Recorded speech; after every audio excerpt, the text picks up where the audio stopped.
Hello, friends, and welcome to the Optimized Advisor Podcast, where we focus on optimizing the well-being and best practices of insurance and financial professionals today. On this show, our objective is to help you optimize your life, optimize your profession, and learn from other optimized advisors. I'm your host, Scott Heinela. We hope you enjoy the show. Roger Cantu with OneAmerica. Welcome into the studio today. Thank you for coming. Oh, I'm happy to be here. The Optimized Advisor Podcast. Yeah. We do appreciate you taking the time to be here, sincerely. Yeah, it's great. Someone was telling me that you are now a meteorologist and specialize in tsunamis. Okay. Did you like that weave? Did you like that? Beautiful. Weave? I love that. I'm just kidding. Well, it's what are you up to? What am I up to? About 200 pounds, I've asked somebody else that the other day. They said the same damn thing. No, it's a good joke. That is a good joke. Hold on. Let me do the proper introduction and then we can get in, all kidding aside. All right. Regional sales director with OneAmerica. You work with insurance professionals sharing decades-long experience with OneAmerica's Care Solutions plans, which we will dive into superficially, high level. Yep. He provides case design strategies, proven sales presentation, as well as marketing resources to grow and enhance an individual insurance business or a financial planning practice. For over 34 years, you're just figuring this out. Yeah. Roger has worked exclusively with the Care Solutions, 15 years under the original company Golden Rule, which I was told was the OG in asset-based. It was hybrid, 88. Which I would love to talk about that too. Just proper terminology nowadays. Yep, for sure. All too often, the insurance industry just likes to make things complicated in labeling and synonyms of the same darn thing. Right, sure. But you've been with now under the guise or the branding of OneAmerica for 16 years. So you know a little bit about long-term care planning, I would suggest. I would like to think so, yes. I would. Let's dive into this. Okay, all right. I made the joke about, your meteorologist. And your experience of tsunamis and all of that. But what we're really talking about, you do this really, really good, is the silver tsunami conversation. Right. What in the heck does that mean? So it's not by any means my term. It was a term that's been thrown around and refers to the group born between 1946 and 64. We all know them as the baby boomers. And birthed into the world, there were 74 million of them. Now, after attrition, which Scott's a nice way of saying those that have passed away, they still remain the third largest segment of the U.S. population. At 68 million people remain. And that group is on the cusp. Next year, they start to the oldest of that group will start to turn age 80. Now, that's significant. That is significant. It is, because the average age for a male to require long-term care in the U.S. has historically been 80. For a female, 81, 82. Right. So we have the third largest segment. They're right there. Right there. And the third largest segment of the U.S. population. They're tired of taking care of their parents too. I mean, God bless them. Yeah. Sincerely. But it's been a burden on the baby boomers for their parents who most of them didn't have any type of insurance but needed care. Mm-hmm. And the bugaboo is that they are now in a position where they're going into retirement with a blind spot. And that blind spot is unaddressed healthcare expenses of a chronic nature. Now, that's a big way of saying long-term care. So any care that you receive outside of a hospital, rehab, nursing home, assisted living, care in your home, goes roughly beyond 60 days, they define that as long-term care. And it is expressly not covered by Medicare. Right?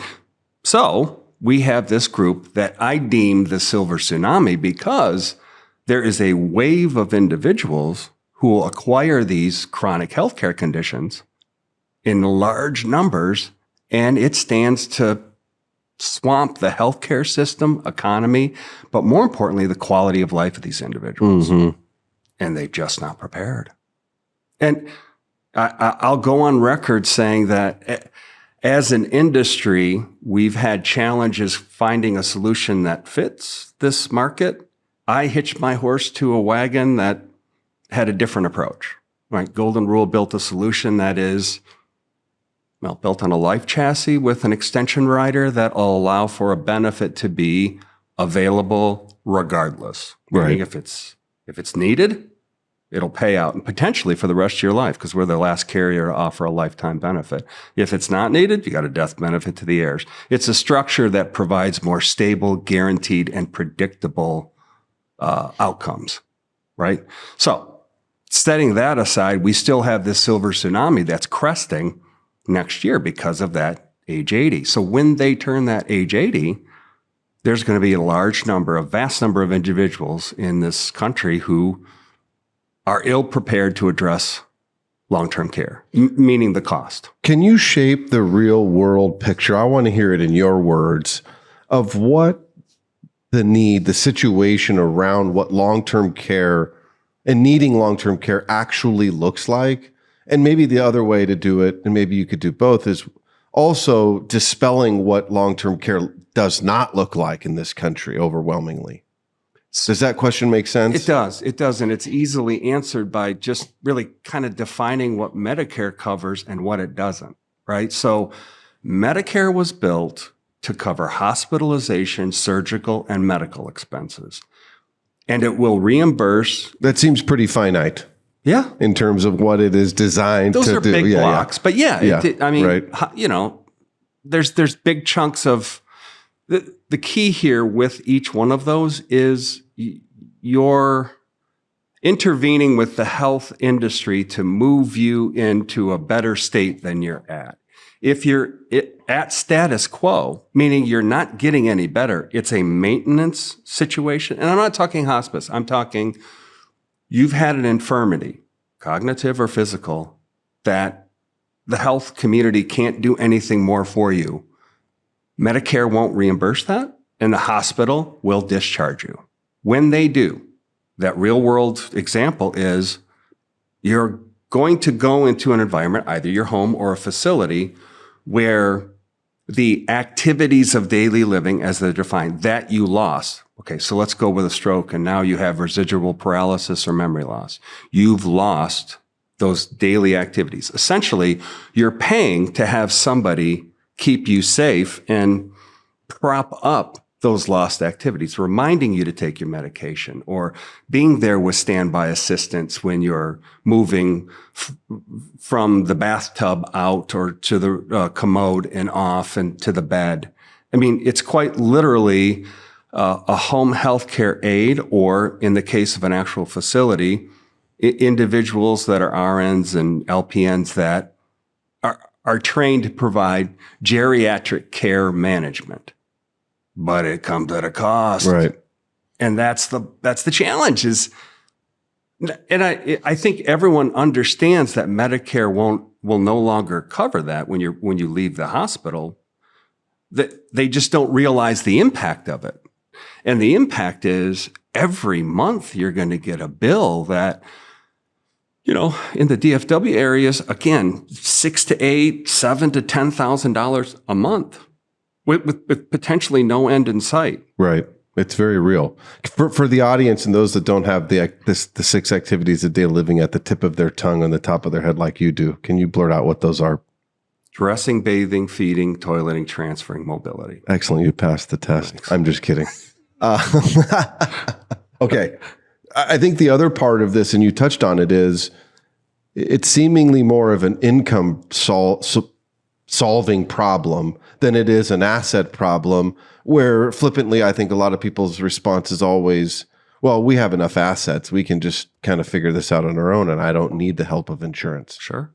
That's not the lens at which this should be approached. Can you talk a little bit about that? Long-term care is an income problem, not an asset problem. So what do you mean by that? Well, if you think about it, that billing that you get, you said $8,000 a month. Let's just pick that as a number. $8,000 a month. $8,000 a month. $96,000 a year is a bill that you're getting that you look at as an expense. the challenge is you're in a finite block of assets that are providing a finite amount of income, right? Right. So let's just say you and your wife retire and comfortably live on $120,000 a year. Right. Okay. And everything's groovy. This is the other very natural part of the conversation where it's typically not just the one individual, it's husband and wife. And one of the spouses is typically still what we would call in community, you know? Yep. The healthy spouse. Right. One, unfortunately, can no longer maintain their independence. At least partially. Right. And in order for the spouse to maintain kind of their lifestyle, care needs to be provided that individual. And it reaches a point where, you know, even if all the love is in your heart, you don't have the skill set to be able to make sure that they're safe. Correct. Right. So now, in a blink of an eye, the $120,000 very comfortable lifestyle you had at retirement requires $200,000 because you have another $80,000. Actually, it's quite a bit more if we go with $8,000 a month. But my point is, what will that do long term to the asset position and therefore the income for the spouse? Meaning, you're going to, in order to pay that bill and maintain her lifestyle, you're going to start chipping away at assets that provide income. Right. So it's an income problem. It's not an asset problem. Yeah. See, I question how many, not just consumers, but advisors understand that. Those that, or take merit to that, I guess, probably the better way to state that. And there could be folks on the call saying he's totally off base. I would argue that when you're in a position where your expense goes up 70%, you need more income to cover that cost. That's an income problem. That's my contention, right? I'd like to see the other side of that, because that bill's not going to be covered by any government entity. Actually, it will. It will once you burn through almost everything. Right. And then Medicaid will kick in. Right. Which is what that's exactly the objective, is to mitigate that exact thing from happening. That's right. Now, I will say, and this is important because too often we focus on money here. And money is never the issue. It's what the money does. Let me explain. Long-term care is a balance of financial and familial consequences. Right? We're focused here on the financial consequences of having to shell out an extra $96,000 a year and what that might mean to the spouse, ultimately to the heirs who will be seeing less of an inheritance. But I was in the airport yesterday coming back from Houston. And someone asked me, because I had a suit, a jacket on, and I had a little neckerchief that my wife makes me look good, right? So, and they took the time to ask, what do you do for a living?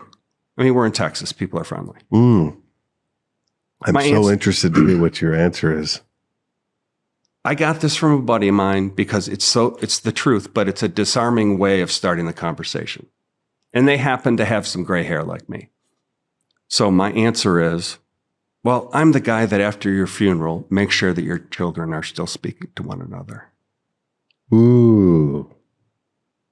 Interesting. Because if you don't plan for this, the spouse ends up becoming in a state of, I can no longer answer all of these questions. I can no longer maintain my marital responsibilities to my husband. That's hogwash, by the way, because she was never trained to help somebody who's infirmed at 280 pounds, right? So the responsible thing is to put him in the hands of somebody who can care for him, but that's the cost. Now, let's get back to mom's troubled. Kids come in, right? All right, well, we have 4 children, all at different socioeconomic strata in life. Right. And the one at the top of that strata, we got to figure out the best way to utilize your assets to help dad and to make sure that you maintain your lifestyle. Now, number 4 at the other end of the spectrum. Whoa, wait a minute. $8,000 a month. This is my inheritance we're talking about. Right. And then all of a sudden, they start resenting slowly, systematically each other. Right. So the very fabric of your family is jeopardized by not having this financial responsibility addressed. Now, if you decide to self-fund, you better have plenty of assets because the average Alzheimer's stay is pushing 8 years now. So you take 96 times 8, and you've got a $750,000 expense. Right. Yeah. I mean, we're dealing with that in our family now. Oh. And she's in her 92 in Dallas, and financially well off, but the expense is no joke. Is it? And there is no end in sight. Range that we're talking about? More. Okay. But yeah, yes. Well, and it was significantly greater back in Southern California before we relocated her to be close to us. Correct. Yeah. And there's no end in sight in the sense that besides her mind going, she takes very little medication. She has no blood pressure or cholesterol issues. She walks nonstop. And short of, God forbid, a fall, right? There's nothing that's going to really slow her down for years to come, potentially, So the financial impact is significant, to say the least. And to your point of this silver tsunami of these 68 million people, how many of them are going to be dealing with at some point in their life some form of dementia, and need assistance on some level? It's got to be a huge number, millions of these people. And so what are financial advisors really doing, and how are they equipping themselves to approach their clients and their families? Well, the ones that are looking long-term are actively pursuing insurance solutions for their clients. If not themselves, they're working with a long-term care specialist. That's all they do. They're agnostic, and they'll go to all the carriers that are out there and find the best solution for that client. Most, sadly, do nothing. They dismiss it, unfortunately, wholesale as not that big of a problem somehow. I don't know how. Yeah, or to me, what I think what we observe, and then maybe we can pivot it to the more positive angle, is helping them provide solutions, some best practices. Yeah. What we've observed is, I think just all too often, advisors are ill-equipped to take the conversation serious enough or broadly enough to what it deserves, and that it's melded into part of their financial planning process, their annual review, their quarterly review. Do you have long-term care insurance? Yeah. Are you interested in a solution? Yes, no, checking the boxes. Okay, I've met my requirement as the advisor, and I've said you probably should look into this. That's okay, we'll self-insure. And okay, that's my passing grade, and I kind of move on from there, as opposed to really taking it to heart and going the distance and dealing with it as serious as it should be dealt with. And it should be isolated on its own. Yes. The answer should be, if the question is, are you concerned about this? Wife is usually, well, yeah, of course. Okay, great. Let's put a pin in that for now. And my suggestion would be that we dedicate a meeting solely and only to the topic of your household as it relates to long-term care, because that is an hour-long meeting in and of itself, and I don't want it to derail what we really came here today to do. And that might be one best practice that I would suggest every advisor to immediately begin to implement. But the fear part of that, Roger, is, they said, yes, okay, now am I equipped to even have an in-depth conversation with them Right. about it? Am I meaningful enough and knowledgeable enough in this space to really, really talk through the ins and outs of what long-term care looks like, Right. and the unintended consequences and what the solution sets may be? Probably not. Right. First of all, I want to emphasize that they have a lot on their plate, right? They have a lot of planning that they have to do. They have to understand a lot of aspects that, frankly, I don't have to understand. I do understand long-term care, and you're right, that sometimes get, short shrift in the big scheme of things because of that lack of knowledge, because of individuals having preconceived notions about long-term care. That's the other problem is, I work with a solution that was really built as an antidote to traditional long-term care. Right. And we're still dealing guilt by association with the rate increases that happen with traditional long-term care, the companies that got out of the business. And now, sadly, and I should have saw it coming, companies, I'm hearing about dragging their feet on the claims. Right. So they build into that a pretty big case for not having to make it a big deal and not having to learn and not having to really take the time to address it with their clients in a 1-hour meeting by itself. But they have all the folks here at Optimize, they have carriers that are willing to, narrow down based on their age and their health, maybe only a handful of solutions and get them smart on how those solutions operate for those clients, and even willing to sit down with them and answer the questions that come up. But I really see the challenge in why we have so few long-term care insurance policies put in place. It's because they're not balancing the financial with the familial. When people report back after a claim experience and their loved one finally passes away after having a long stay, they don't talk to our claims people about the $4,700 a month. They talk about how much that $4,700 a month made a difference in allowing mom to stay at home or to go to that just nicer facility. Or I didn't have to fly to Dallas from Poughkeepsie every other weekend taking care of mom because I knew we had good staff there to do that. Yeah. Right? Yeah. So, and I feel like I'm coming off the topic of the advisor. I don't want to necessarily blame them. I do think there's also a lot of denial out there that it will happen to me. Right.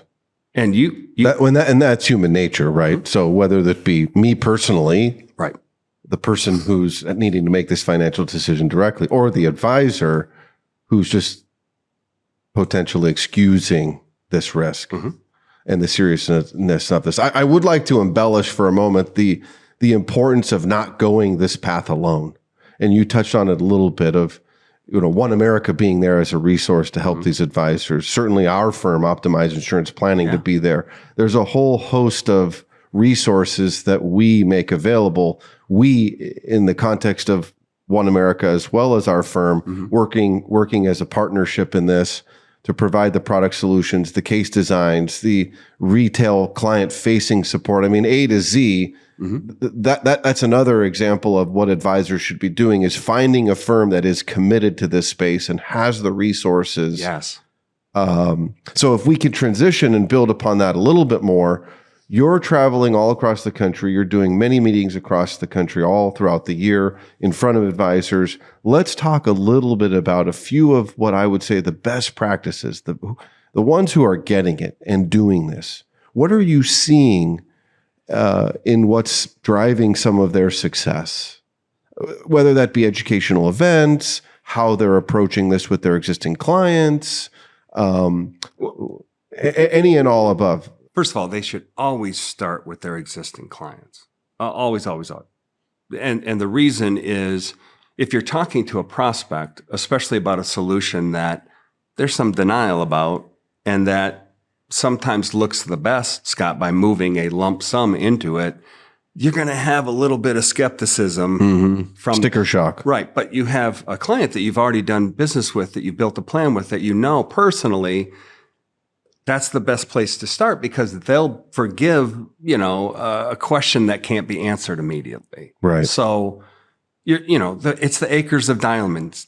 They're in your own backyard. That's where they need to start. But that said, the ones that I've seen that are successful are one of two types of advisors. Now, when I say type of advisors, there's those that sell life insurance, those that do employee benefits, DI, and sell mostly annuities. I'm not talking about that. I'm talking about advisors who have decided to make this a priority and offload the R&D and the research and, show me what's best for them to someone else. And now when I say it that way, I mean either your firm, the carrier directly, OneAmerica, or a long-term care specialist, where that person then does all the legwork because that's their focus. They own that in the practice, whether that be directly in the practice or, a strategic relationship or what have you. Precisely. Yeah. And what they don't do is monkey with anything else. That long-term care specialist only does that. But they're very good and drill down to what's appropriate for that specific client. Now, within the context of advisor who wants to be successful without relying on that specialist, the biggest challenge I've seen is that they make it a point to become a expert, right? They have to learn it all. Send me a sample contract, and they don't write anything. It's paralysis. It's analysis to paralysis. Yeah. It is. And we come across that a lot too. Yeah. And it's frustrating. They want to know and I don't blame them at the same time, but it's, well, wait a minute, time out. What's the objective here? Communicate an idea to your client. That doesn't mean you have to have all of this 40 pages of the contract. Right. And it's quite simple, right? I mean, it's a very simple concept. You have a life policy that is liquid for long-term care and pays out in quick order. 2 years, it'll be liquidated. It's not really designed as a death benefit. It's designed as that first line of defense to pay out for care. Then a continuation of that benefit happens in the form of a rider. So again, we're not here to discuss necessarily the product, right? But the fact that it is as simple as it is should make them feel better about bringing it up with the clients. Now, that said, there's different funding methods, there's different durations, right? But I've said before, and if I haven't said it on this podcast, the best sales idea I ever heard when it comes to long-term care is 3 words: bring it up. Bring it up. Just bring it up. Right. Because it's an opportunity. No one's talking about this, right? And do you have statistics on that? Like surveys that have been conducted where consumers were asked, does your advisor talk to you about long-term care? Is there any data? We have current data that exists on that? We do. We did a research study last year. Unfortunately, I don't have it logged in my brain right now. I know both of us are ailing from a cold, but roughly speaking, what are the numbers? Like, is it, let's say out of 1,000 people who were asked, is their advisor brought up long-term care insurance to them? Is it 75% who say no? It is 75% or higher that say no. I mean, that's an overwhelming, that's good enough for the point. The sad part is I do my own research. An advisor, like out of the blue, calls me. Someone that I hadn't talked to before, right? And it's Bill. And Bill calls with I heard you have a plan. I need to see an illustration. Here's my client's story, blah, blah, blah. And I'm just curious. Bill, just out of curiosity, did you bring this up to the client or did they ask about it? And almost always the client asks. It's not proactively being brought up, pursued. It's not. And for some of who are listening, I'm dead wrong because they bring it up in every interview. Right. But the vast majority is way, way, way, way, way down the list. And maybe doesn't even make the list. Can we talk a little bit about, so I could buy the best product on the surface. It's got all the greatest benefits. It's seemingly perfect for my plan. It fully covers, quote unquote, all my risk. but it's only as good as the company's ability to process and pay claims.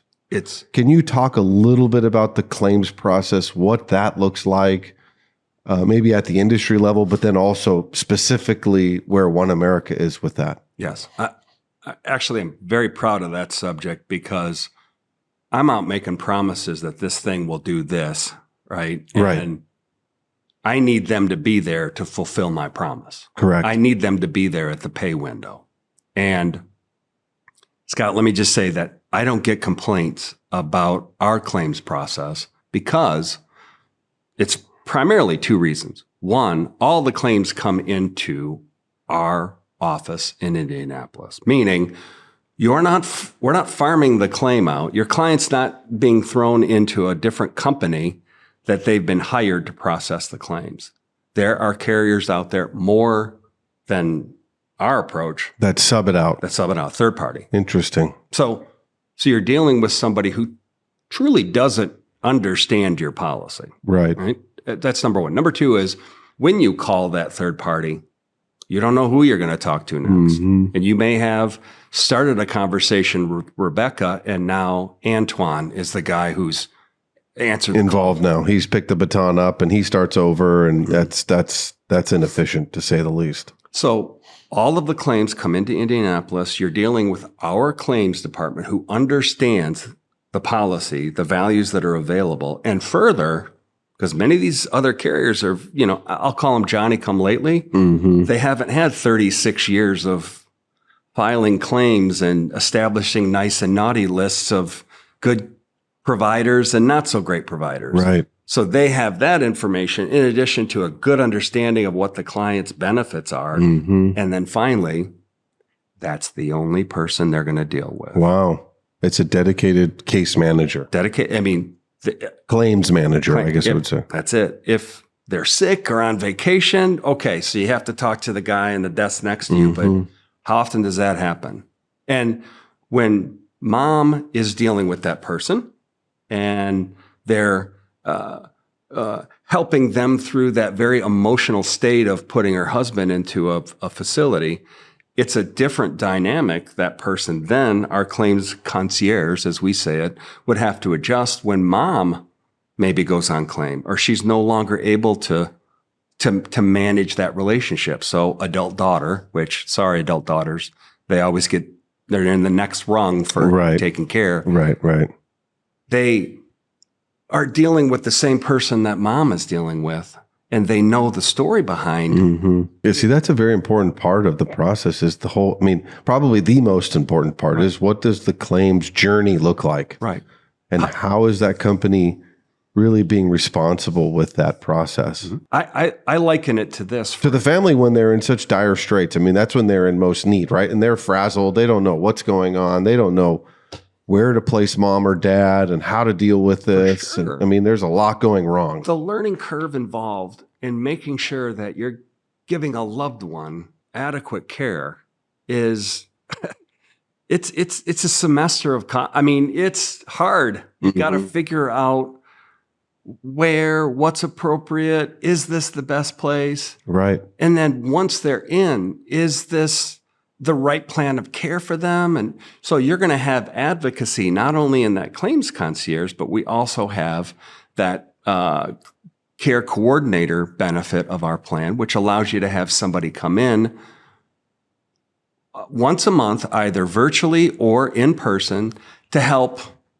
with that next stage. If they're at home and it's looking like it's not maintainable, sustainable to keep them at home, right? They need someone to give them advice on almost really letting them off the hook that they're now going into a facility. And that person can say, in the environment they're in, they're no longer safe.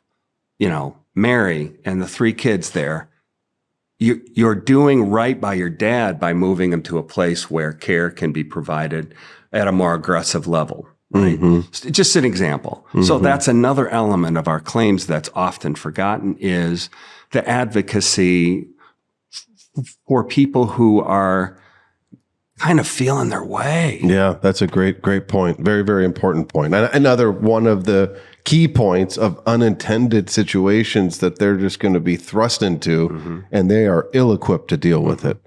Okay, I want to move off of that. So many thoughts. Next questions, though. Maybe it's two-pronged. Yeah. So what do some of the toll tags look like in both duration currently in the business and also dollar amounts? Like some prime examples of how extreme these needs could be. And then I pivot off of that to maybe the common objection that advisors would face of how can insurance companies afford to do this? Or if I could paraphrase, it sounds too good to be true. Thank you. Okay. So let's start maybe with that first one. The challenge of having an expense that you don't have an end in sight. And I wanted to bring up something, so now's the time to do that. I've heard from folks, I've literally heard them say when I don't present, I present with the advisor.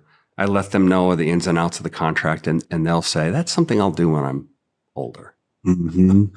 And pickleball's not helping because they're on their third pickleball game that week, and it's like, we're doing great. We're doing great, yeah. And you're top of my game, baby. Right. And you said your mom or grandma? Yeah. She doesn't take any medication. We call her great mom. So you have a client who's otherwise healthy that maybe now has a cognitive impairment, meaning their body's great, but their mind is going. Right.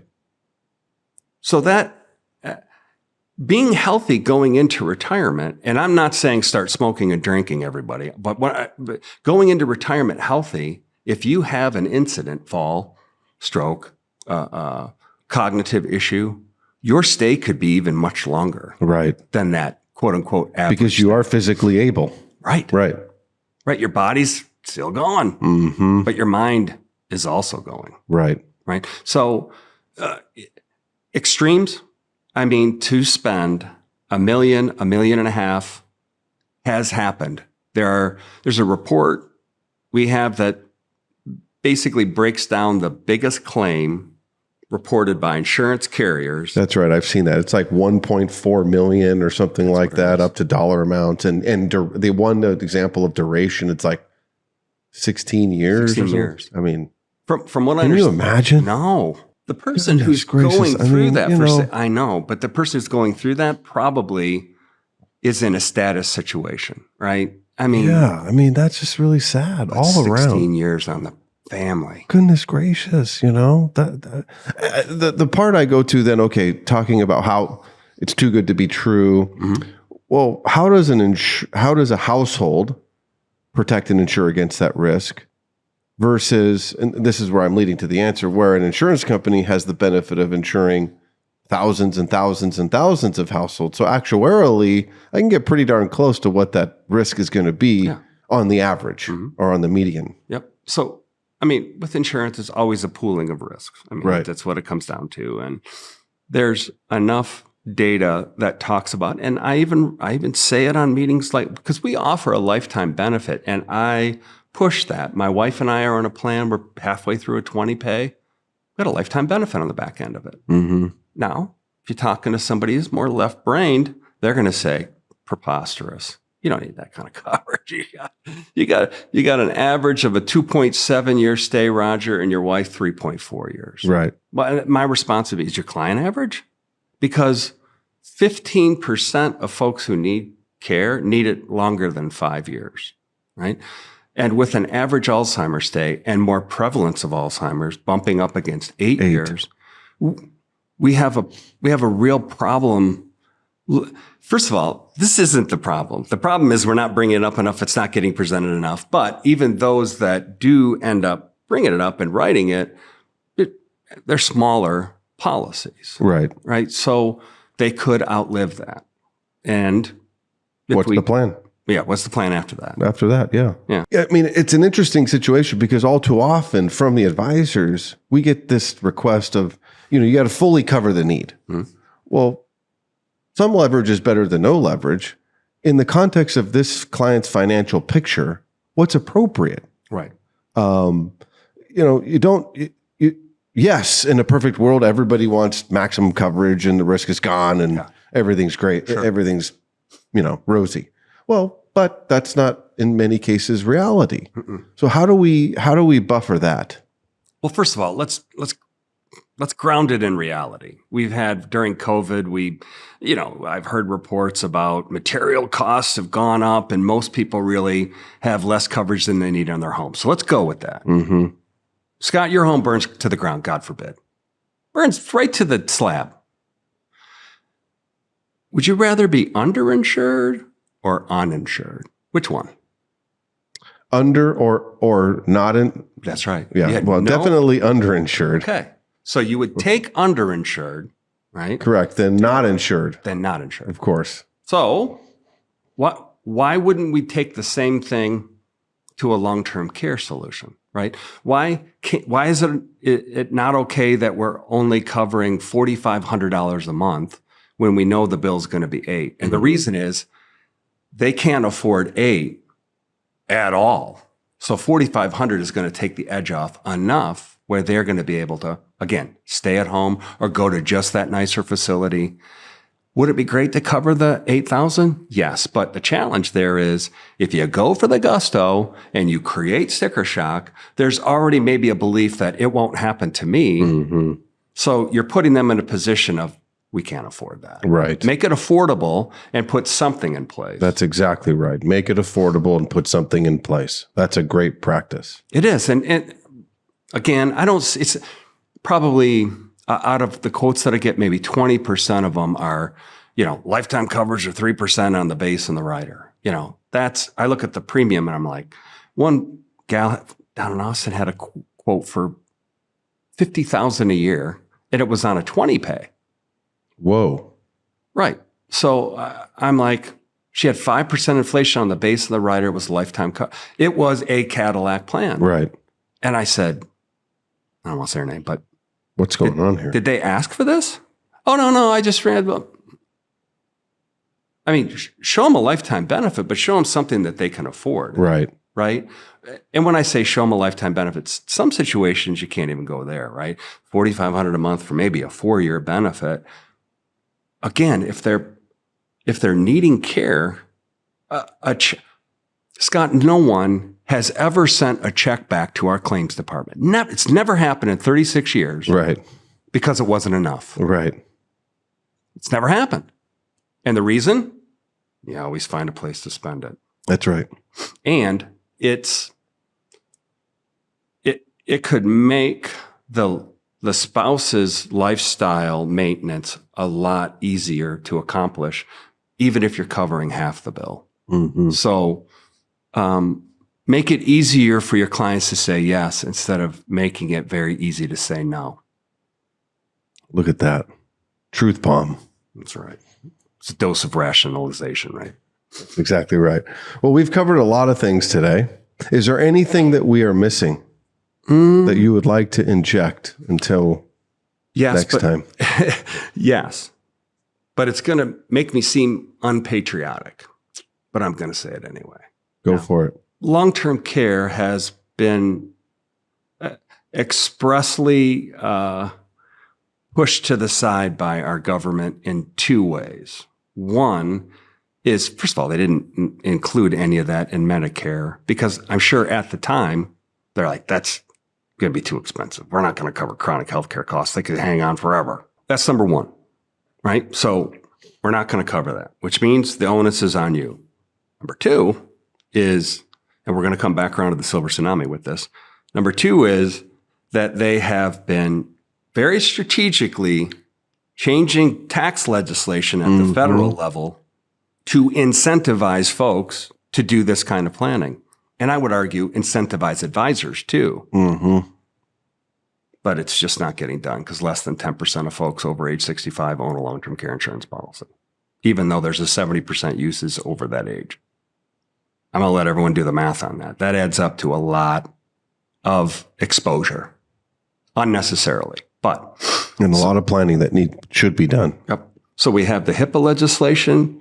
It freed up the taxes when you exercise a benefit for long-term care out of a life insurance policy. That happened in 96. You have the Pension Protection Act, which did a very similar thing to a very specific style of non-qualified annuity when paid out only for long-term care expenses is tax-free. So those are that's the carrot. The stick, that's another thing. So the Deficit Reduction Act, George W. basically said, we got folks who, we only have a 3-year look back and they're just moving assets outside of the name. So we're paying for millionaires through Medicaid to cover their long-term care bill. So George W. ends up passing legislation that says, I think even in his speech, he used the word swindle, which is a great Texas word. We're not going to have folks swindle us because they have plenty of assets and have the government pay for it. So that's just one example of the stick. We got a carrot and a stick trying to coax folks into doing something about long-term care, all at the federal level. Now we have the state of Washington. It's like, now there's two ways to look at this. The state of Washington says, hey, this is a cash grab. Let's make people buy long-term care insurance. And if they don't, we'll get to tax them, right? That's one way to look at it. The other is federal government is passing legislation. Medicare, Medicaid is a federal and state fund. We better protect ourselves is the other way to look at it. Right. So they did pass legislation. It was misguided, and badly executed and still really hasn't been put into practice yet. But if you're over 18 in the state of Washington from 2021 on, if you don't own long-term care insurance at least modicum levels, you will be taxed out of your paycheck, Scott. So they made it real. It's a FICA deduction. And no ceiling, right? No ceiling. There was a ceiling. The tax, regardless of income. Right. The tax applies. The percentage applies. So again, we have a situation where it's one state. No, we don't. We have 12 other states that are in lockstep behind Washington with similar legislation. I'm not supposed to name them. You could probably figure out their political persuasion and come up with at least half. Right. But that's not going away. They're going to see that that's a direction that's, So my point is that those states are going to demand folks to get long-term care and the word will spread. Right. So why not get ahead of it? Why not, if I was an insurance professional and I didn't want to miss the boat and I knew that next year, the majority of the baby boomers will crest that tsunami. 68 million. 68 million will start to need care in huge numbers. Why not get ahead of it? Right. Why not talk to all of your clients and all of their referrals and all of the prospects? If they have a wisp of gray hair, best sales idea in the world, bring it up. Bring it up. Bring it up. Excellent. That's wonderful. This has been very, very helpful. We appreciate your time and coming into the studio. Until next time. Yeah, it sounds great. Cheers. Yeah. Thank you for tuning in to today's episode. Please subscribe, like, share, leave a comment, or review. Be sure to check us out on social media at Optimized Advisor Podcast. Till next time.